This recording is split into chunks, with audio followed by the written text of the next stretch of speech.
Strategic selection of functions. Okay, so let's move on to a really important aspect of integration by parts.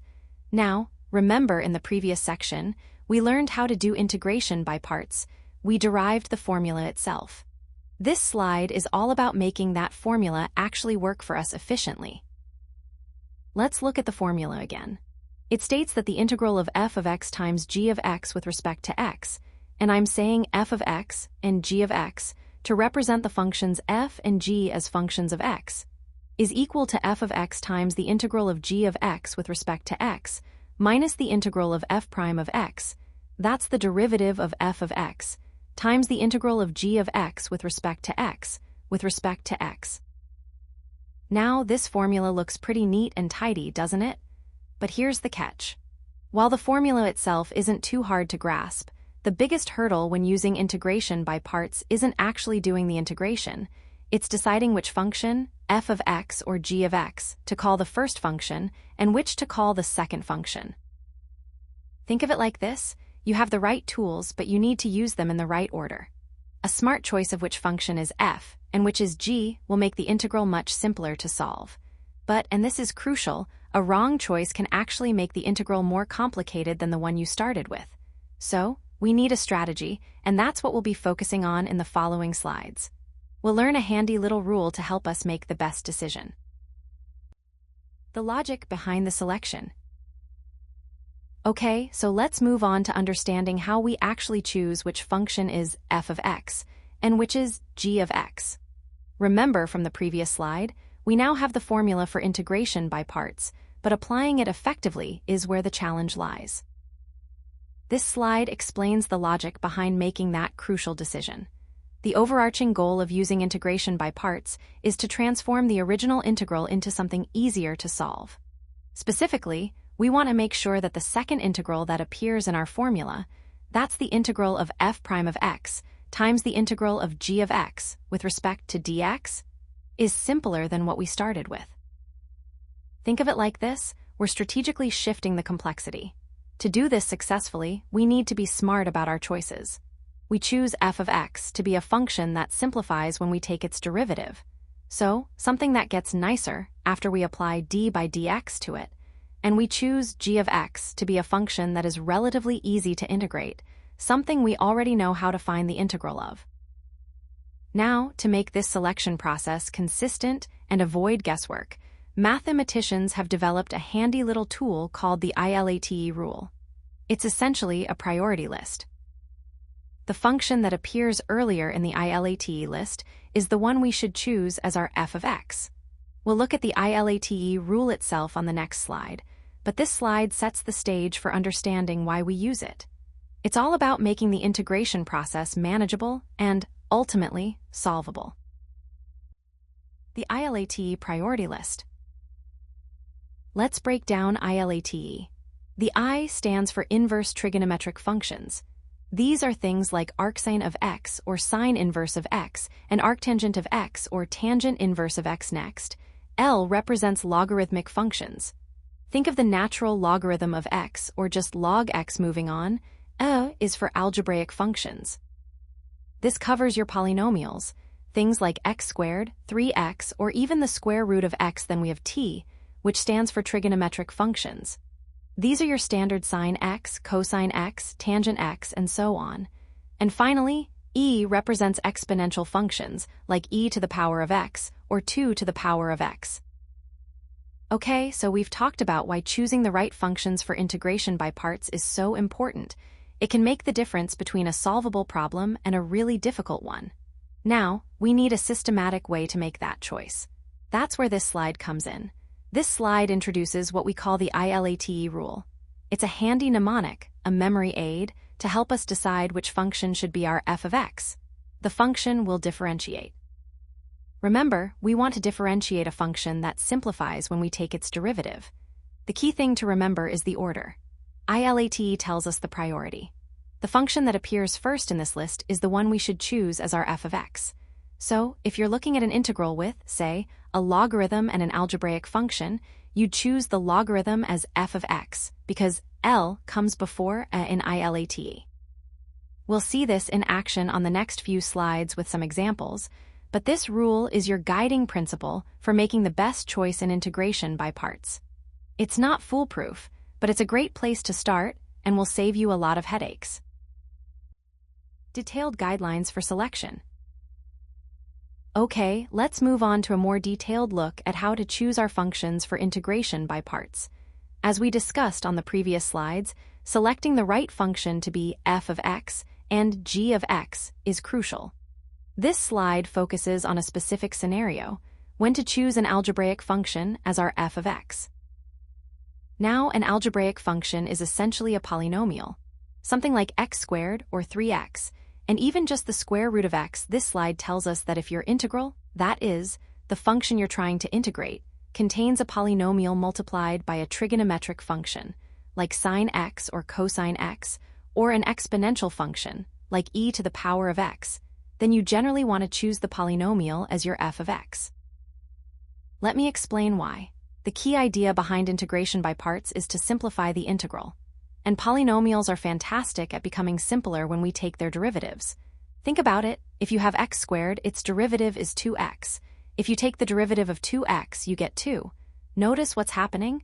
Each time we differentiate, the power of x decreases. We're essentially winding down the polynomial. Eventually, it will become a constant number. And integrating a constant is very easy. So, by choosing the polynomial as f of x, we're setting ourselves up to repeatedly differentiate it until it becomes a constant, which will significantly simplify the second integral we need to solve in the integration by parts formula. We'll see this in action with a concrete example on the next slide, where we'll integrate x times sine x. Remember, the goal isn't just to do the integration, but to do it strategically to make our lives easier. Detailed guidelines for selection. Okay, let's move on to a specific guideline for choosing our functions in integration by parts. As we discussed on the previous slides, selecting the right function to be f of x is crucial for simplifying the integral. This slide focuses on a particular scenario. It says when to choose inverse trigonometric or logarithmic functions as f of x. Now, remember the ILATE rule we just covered. Inverse trigonometric and logarithmic functions appear right at the top of that list. So, if your integral, that's the expression under the integral sign, contains functions like log of x or arctangent of x, which is often written as tan inverse x, these functions are almost always the best choice for your f of x. Let's think about why that is. The slide explains the reason. We often don't have a straightforward, memorized formula to directly integrate functions like log of x or tan inverse x. Trying to integrate them directly would leave us stuck. However, and this is the key, their derivatives are much simpler. For example, the derivative of log of x is simply 1 over x. See how much easier that is? It's an algebraic fraction. Similarly, the derivative of tan inverse x also results in a relatively simple algebraic expression. So, by choosing these transcendental functions, that's a fancy term for functions like logs and inverse trig functions, as f of x, we're strategically differentiating them. This transforms the more complex transcendental function into a simpler algebraic one that's easier to integrate in the second part of the integration by parts process. This is exactly what we want to achieve, as we discussed earlier, making the second integral easier to solve than the original. Keep this in mind as we move forward to the examples on the next slides, where we'll see this principle in action. Step-by-step examples. Okay, let's move on to applying what we've learned about integration by parts. This slide presents our first example, and it's designed to solidify how we strategically choose our functions f, x, and g, x. We're asked to evaluate the integral of x times sine x, written as integral of x sine x dx. Now, step 1 is all about identifying the functions within our integrand. As you can see, we have two functions multiplied together, x and sine x. X is an algebraic function, a polynomial in this case, and sine x is a trigonometric function. It's important to clearly identify these before we proceed. Step 2 is where the ILATE rule comes into play. Remember from the previous slides, ILATE helps us prioritize which function to choose as $. Let's quickly recall ILATE: inverse trigonometric, logarithmic, algebraic, trigonometric, exponential. Looking at our functions, x is algebraic and sine x is trigonometric. According to ILATE, algebraic comes before trigonometric. This means we should choose the algebraic function, x, as our $, and the trigonometric function, sine x, as our $. Therefore, we set $, equal to x and $, equal to sine x. This is a crucial step, and making the right choice here will simplify our integration process. We'll build on this in the next steps to actually solve the integral. Step-by-step examples. Now we're at step 3, where we need to find the derivative of f of x and the integral of g of x, so let's start with the derivative. The derivative of f of x, which is x with respect to x, is simply 1. Remember from your basic calculus, the power rule tells us that the derivative of x to the power of 1 is 1 times x to the power of 0, which is just 1. Next, we need to find the integral of g of x, which is sine x. The integral of sine x is a standard integral you should definitely know. It's negative cosine x, so integral of sine x with respect to x is negative cosine x. Now, let's move on to step 4, where we substitute these results back into the integration by parts formula. Recall the formula. Integral of f of x times g of x dx equals f of x times integral of g of x dx minus integral of f prime of x times integral of g of x dx. Substituting our values, we get integral of x times sine x dx equals x multiplied by negative cosine x minus integral of, and this is important, don't miss the minus sign, 1 multiplied by negative cosine x dx. Simplifying that a bit, we have integral of x times sine x dx equals negative x cosine x plus integral of cosine x dx. Notice how the 1 and the negative signs multiplied together to give us a positive sign inside the integral. Finally, in step 5, we need to solve the remaining integral. The integral of cosine x is simply sine x, therefore, integral of x times sine x dx equals negative x cosine x plus sine x, and don't forget to add the constant of integration, c. Okay, let's continue with our example of integrating x times sine x as we discussed in the previous slides. We've strategically chosen our functions using the ILATE rule. We decided that f of x is x, and g of x is sine x. And there you have it. We've successfully integrated x times sine x using integration by parts. Remember, the key was the strategic selection of f and g using the ILATE rule, which made the integration process much smoother. In the next example, we'll see how this applies to a different type of function combination. Step-by-step examples. Okay, let's move on to our second example. As you recall from the previous slides, the key to integration by parts is strategically choosing which function to call f of x and which to call g of x. This slide presents example 2, where we need to evaluate the integral of x squared times log x with respect to x that's written as integral of x squared times log x dx. Step 1 asks us to identify the functions within the integrand. Looking at the expression, we can clearly see we have two functions multiplied together. X squared, which is an algebraic function, and log x, which is a logarithmic function. Now, step 2 is where we put our ILATE rule to work. Remember ILATE?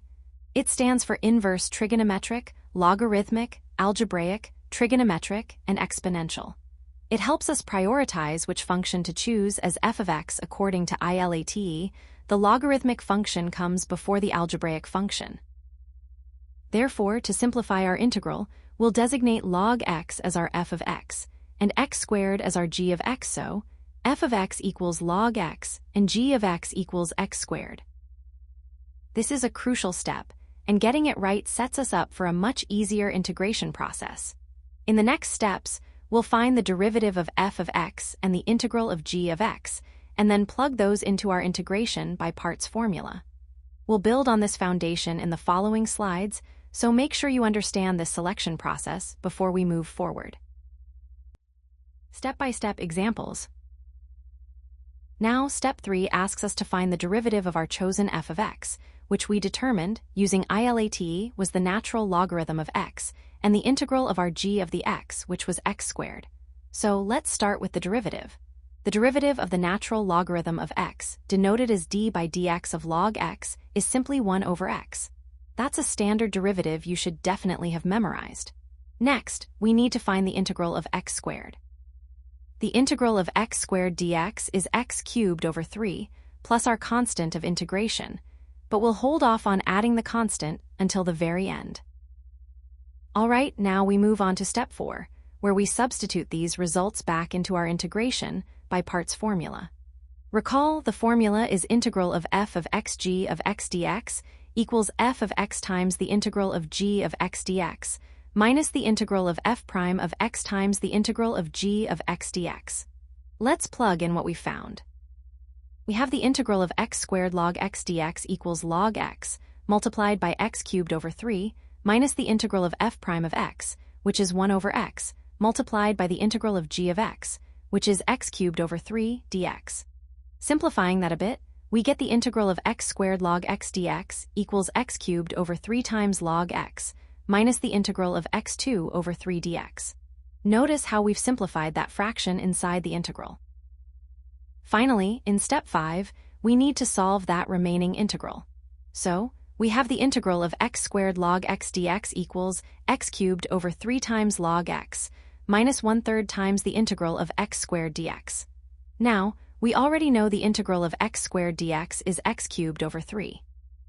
So, substituting that in, we get the integral of x squared log x dx equals x cubed over 3 times log x, minus 1/3 multiplied by x cubed over 3, plus our constant of integration, c, and finally, simplifying that last term, we arrive at our answer. The integral of x squared log x dx equals x cubed over 3 times log x, minus x cubed over 9, plus c. Okay, let's continue with our integration by parts example. This is slide 9, and we're building on what we learned in the previous slides about strategically choosing our functions and applying the ILATE rule.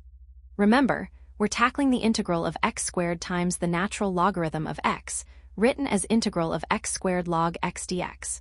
Great! We've successfully integrated this function using integration by parts and the ILATE rule. Remember to always carefully choose your f and g functions, and don't forget those minus signs and the constant of integration. In the next slide, we'll look at some common mistakes to avoid. Common mistakes to avoid. First, let's talk about incorrect priority.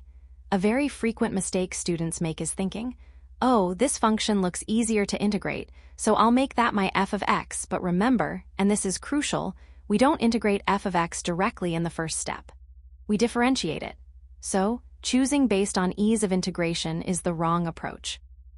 If you mistakenly choose g of x, the function you're going to integrate first, as the one to differentiate, you'll often create a more complicated integral than the one you began with.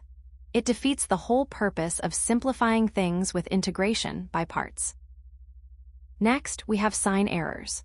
Now, the integration by parts formula itself is integral of f of x times g of x dx equals f of x times the integral of g of x dx, minus the integral of f prime of x times the integral of g of x dx.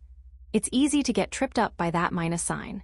Students often forget it, especially when the integral of g of x already results in a negative sign. Think back to our first example, where we integrated x times sine x dx.